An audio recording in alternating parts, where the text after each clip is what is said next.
গল্পের সওদাগর চ্যানেলে আপনাদের সবাইকে স্বাগতম।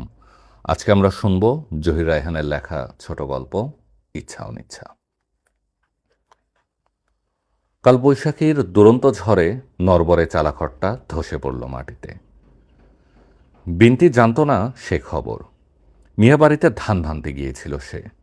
ফিরে আসতেই রাস্তায় মনার মা বলল, তখনই কইছিলাম বউ ঘরটার একটু মেরামত করো, তা তো করলা না। এখন এখন কি হয়েছে বুয়া? শাশুড়তো কণ্ঠে জিজ্ঞেস করল বিন্তি।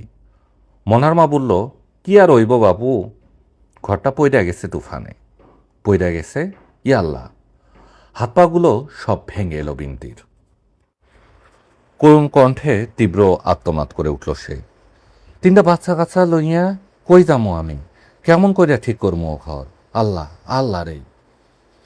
বিন্নির কান্নাটা বুকে বড় বিঁধল মনার মার। কি আর করবা বউ, খোদার কাছ থেকে দুঃখ আনছো, দুঃখটা আনতেই হইব জীবনভর বলে একটা দীর্ঘ নিঃশ্বাস ছাড়ল সে। স্বামীটাও অকালে মারা যাওনে, আহ তোমাদের এত দুর্দশা। তার কথা আর কও কেন বুয়া? হেই যেদিন মরছে সেই দিন থেকেই তো ভাঙছে এ পোড়া কপাল। কথা শেষ করে কান্নার বেগটা আর একটু বাড়ল বিন্তি। আদর করে ওর মাথায় হাত বুলিয়ে দিল মনার মা। কথায় কয়, স্বামী নাই যার দুনিয়ায় আন্দার তার। স্বামী অবশ্য এককালে ছিল বিন্তির, হাসি খুশি ভরা মানুষ, শক্ত সামর্থ্য দেহ। বিন্তিকে কতই না ভালোবাসত সে। হাটে গেলে রোজ ঠেঙ্গাই করে 4-5 পয়সার বাতাসা কিংবা 2 পয়সার ডালমুট নিয়ে আসতো বিন্তির জন্য। আদর করে হাতের মুঠোই পুড়ে দিয়ে কানে কানে বলতো, সোনা দানা কিছু নাই, আর কি দুমো তরে, আল্লাহ মিয়াই গরিব কয়া বানাইছে মোরে। তারপর একদিন অকস্মাৎ জ্বরে পড়ল সে। টিপরা রাজার দেশে পাহাড়ে বাস কাটতে গিয়েছিল শীতের মৌসুমে। ফিরে যখন এলো ম্যালেরিয়ায় হাড্ডিসার হয়ে গেছে আবুল। দেখে প্রথমে আতকে উঠেছিল বিন্তি। ইয়াল্লাহ, এ কাল ব্যামই কেমন কইরা ধরল তোমারে, কেমন কইরা এ অবস্থা হইল তোমার। কথা কইও না বউ, কথা কইবার পারি না। জলদি গায়ে কাঁথা চাপা দে। জ্বরে তখন ঠকঠক করে কাঁপছে আবু। চাটাইয়ের উপর শুয়ে দিয়ে গায়ে ওর কাঁথা চাপা দিল বিন্তি। বিপদ আসে তো সব দিক থেকেই আসে। মিয়া বাড়িতে তখন ধান ভানার কাজ করত বিন্তি।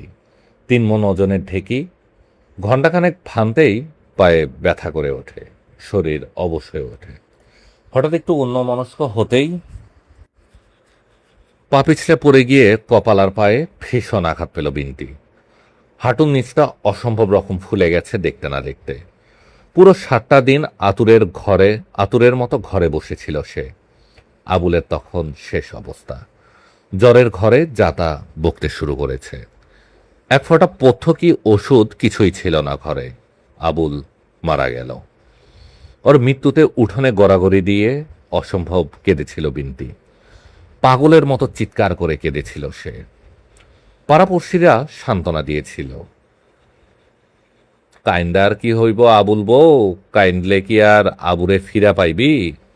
এত কান্দিস না বউ, কান্দনের পর খোদা রাগ করব। বিন্তির দুঃখে সহানুভূতি দেখিয়ে বলেছিলেন বুড়ো কাশেম মোল্লা, খোদার মাল খোদা নিয়ে গেছে, তাতে কাইন্দি আবার কি আছে, কাইন্দা কি লাভ? এর থাইকা স্বামীটার যাতে পরকালে সদ্গতি হয় তার চেষ্টা করো। 2-4টা মোল্লা ডাইকা খতম বড়, কিছু দান খয়রাত করো। দান খয়রাত করতে অবশ্য কার্পণ্য করেননি বিন্তি। ইহকালের মাটিতে শুধুমাত্র 2 পয়সার কুইনাইনের অভাবে স্বামীকে বাঁচিয়ে না রাখতে পারলেও স্বামীর পরকালীন সুখ শান্তির যথাসাধ্য ব্যয় করেছে সে। সেসব দীর্ঘ 5 বছর আগের কথা। মাটিতে থুবড়ে পড়া কুড়েটার সামনে দাঁড়িয়ে সেদিনের ঘটনাগুলোই চোখের উপর বুলিয়ে নিচ্ছিল বিন্তি।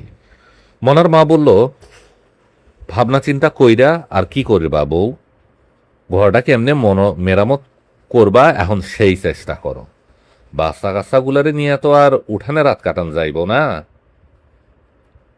মনার মার কথায় ওর দিকে মুখ তুলে তাকালো বিন্তি। না না, আজ রাইতের লাইগা চিন্তা নাই, আজ রাইতটা না হয় আমার ঘরেই কাটাইলা, সহানুভূতির সাথে বলল মনার মা। বাড়ির মুরব্বী মনু পাটারি বলল, দুঃখ করিস না বিন্তি, খোদাই যা করে ভালার লাইগাই করে, জানের উপর দিয়ে আইছিল, মালের উপর দিয়ে গেছে, কিছু দান খয়রাত কর, তুই 2-4টা মোল্লা ডাইকা খতম কর। হ হ, তা তো করবই, খোদার কামে গাফেলতি করণ ঠিক না। মনুকে সমর্থন জানালো মনার মা। সে রাতটা মনার মার ছোট্ট কুড়েতেই ছেলে পেলে নিয়ে কাটালো বিন্তি। পরদিন ভোর সকালে বড় মিয়ার দোরগোড়ায় ধর্ণা দিল সে। বড় মিয়া পাকা পরহেজ গাড়ল, দুবার মক্কায় গিয়ে হজ করে এসেছেন তিনি।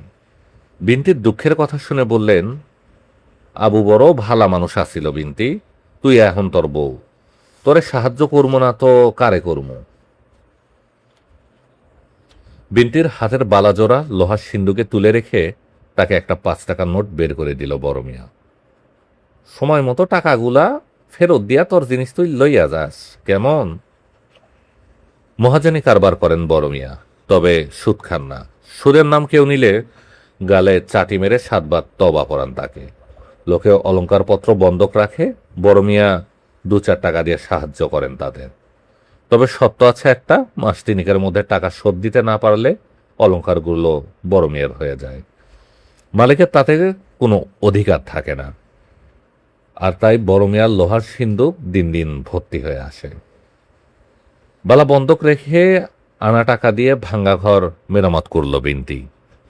পুরনো খুঁটি, পুরনো খড় আর পুরনো বেড়াগুলোকেই জোড়াতালি দিয়ে নতুন করে দাঁড় করালো কোনো রকমে।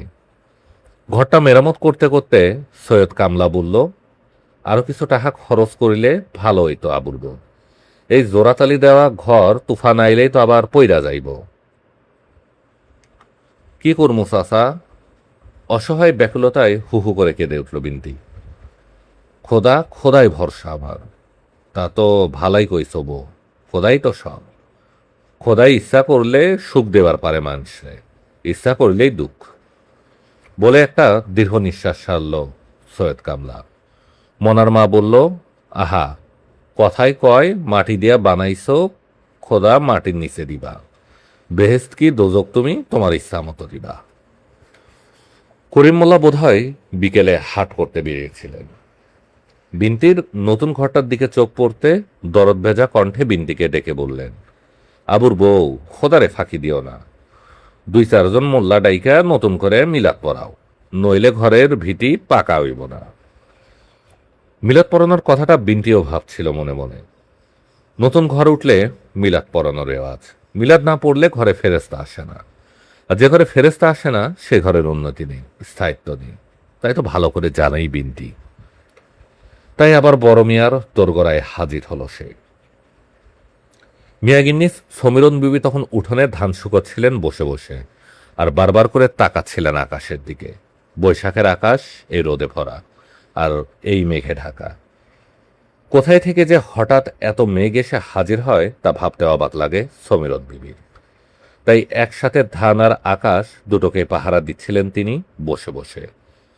মেঘ দেখলেই ধানগুলো ঝটপট করে উঠিয়ে নিয়ে যাবেন, এই ইচ্ছে তার। বিন্তির দুঃখের কথা শুনে বড় আফসোস করলেন সমীরণ বিবি। আহা, তোর কপালটা তুই খাইবার আসস বিন্তি, কইলাম সেল্লা মাইয়াগুলারে কারু হাওলা করিয়া দিয়া কারুর সঙ্গে সাঙ্গা বৈশা যা, তুই যৌবন এখনো ঢল ঢল করবার লাগছে তোর গায়ে। সাঙ্গা বইতে চাইলে তুই 1000 জনে এখন সাঙ্গা করতে চাইব তরে, কেন বেহুদা নিজেরে শুকাইয়া মরবার আসস তুই। সমীরণ বিবির কথায় একটা দীর্ঘ নিঃশ্বাস ছাড়ল বিন্তি। তারপর বলল, না মাজান, ময়রা গেলেও সাঙ্গা বইমু না কারোর সঙ্গে, তাইলে ছেলা মেলাগুলো আমার উপোস মরব। এর উত্তরে কি যেন একটা বলতে যাচ্ছিলেন সমীরণ বিবি। হঠাৎ চোখে পড়ল তার আকাশের দিকে। দক্ষিণ থেকে একটা বিরাট আকায় কালো মেঘ উঠে আসছে আকাশে। ওরে ও বিন্তি, আমার ধানগুলোর একটু ঘরে তুলিয়া দিয়া যা, জলদি কর জলদি, বৃষ্টি যে আইয়া পড়ল। মিয়াগিন্নির ধানগুলো ঘরে তুলে দিয়ে কাপড়ের আঁচলে ঘাম মুছে নিয়ে সসংকোচে বড় মিয়ার সামনে গিয়ে দাঁড়ালো বিন্তি। কয়টা টেহা ধার দেন হুজুর? ধার দিতে কি আমার আপত্তি আছে রে অপূর্ব? আমার কি আপত্তি আছে?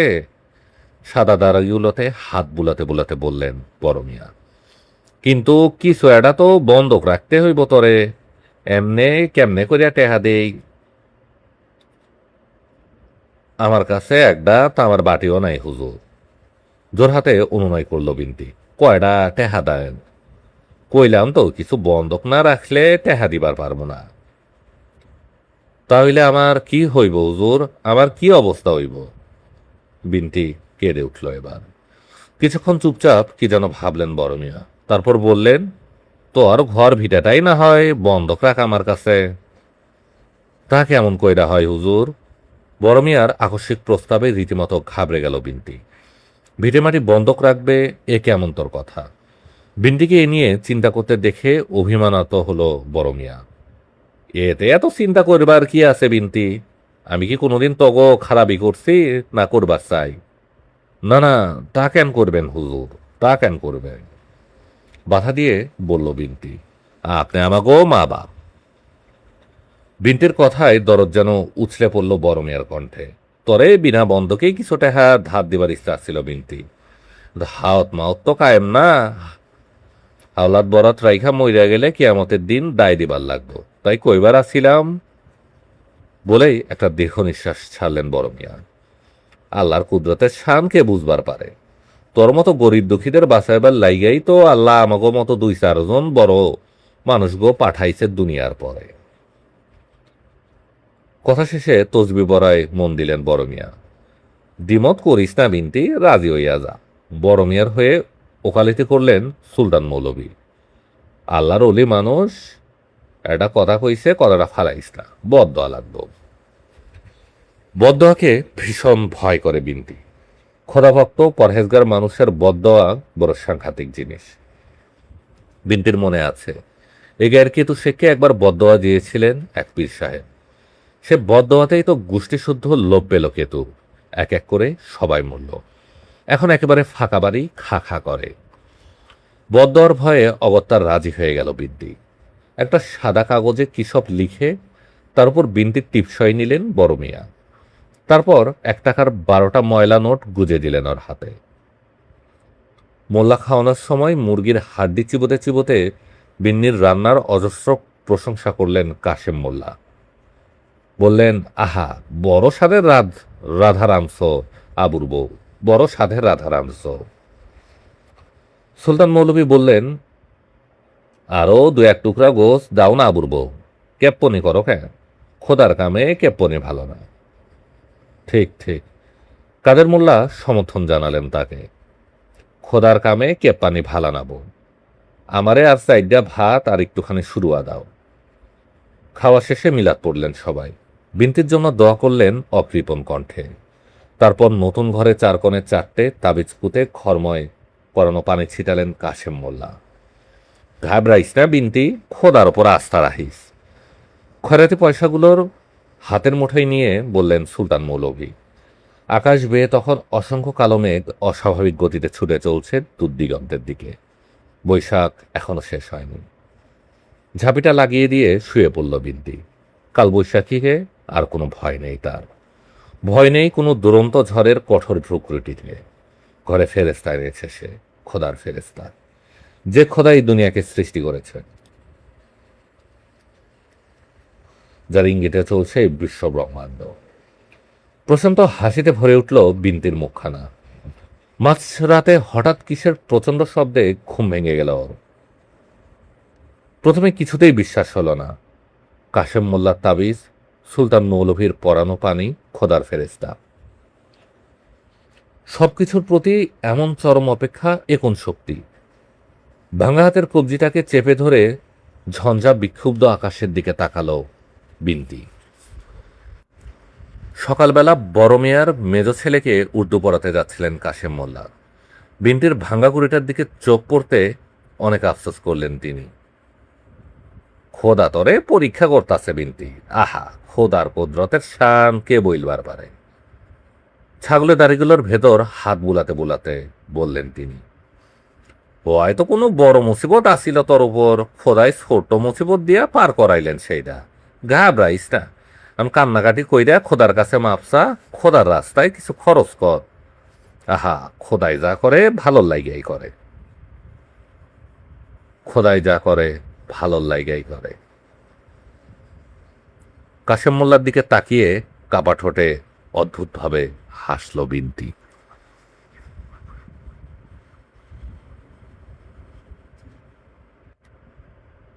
গল্পের সওদাগর চ্যানেলে আপনারা শুনছিলেন জহির রায়হানের লেখা ছোট গল্প ইচ্ছা অনিচ্ছা। এরকম আরও গল্প উপন্যাস শুনতে চাইলে আমাদের গল্পের সওদাগর চ্যানেলে চোখ রাখুন।